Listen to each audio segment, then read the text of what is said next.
YCP MLC Anantababu driver Subrahmanyam హత్య కేసును పునః విచారించాలని retired IPS AB Venkateswararao demand చేశారు.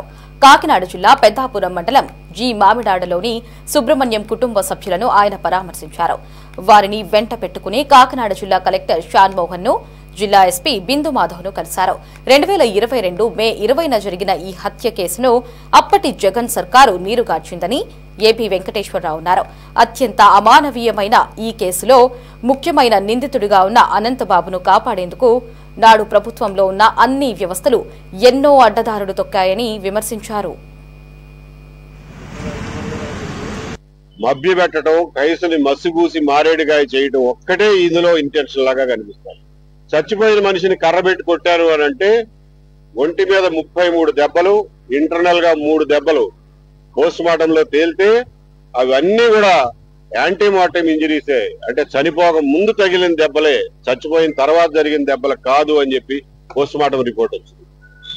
అయినా సరే ఆ కాంట్రడిక్షన్ ని బయటికి తీయకుండా ఇంకా అనంతబాబు ఒక ముద్దాయి చెప్పిన స్టోరీనే ఇవాళ చార్జ్ షీట్ లో రాసే పరిస్థితి వచ్చింది. ముద్దాయి చెప్పిన సాక్ష్యం చెల్లదని చిన్నపిల్లలనిగా చెప్తారు.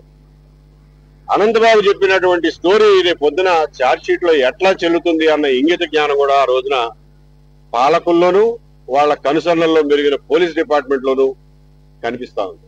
ఏం చేసినా చెల్లుతుంది, ఎంత అరాచకం చేసినా చెల్లుతుంది అనే వాతావరణాన్ని ఆ రోజున జగన్మోహన్ రెడ్డి గారి ప్రభుత్వం సృష్టించింది.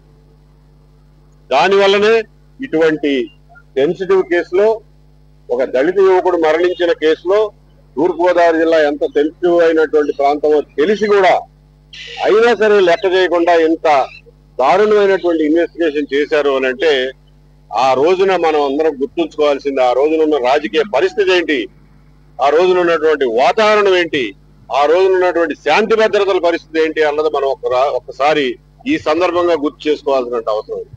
ఈ చార్జ్ షీటు దేనికి పనికిరాదు, ఇందులో హంతకుడు నిర్ధారణ జరిగే అవకాశమే లేదు. కాబట్టి ఈ కేసుని మళ్ళా కోర్టులో పిటిషన్ వేసి పునర్విచారణ జరిపించాలి అని చెప్పి తల్లిదండ్రులు, ప్రజా సంఘాలు ఎప్పటి నుంచో డిమాండ్ చేస్తున్నాయి.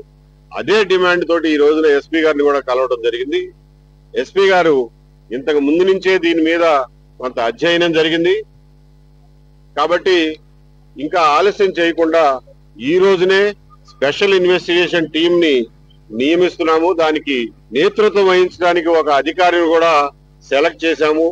దాని ఆర్డర్స్ ఇవాళే ఇష్యూ చేస్తున్నాము అని చెప్పి ఇవాళ తెలియజేయడం జరిగింది.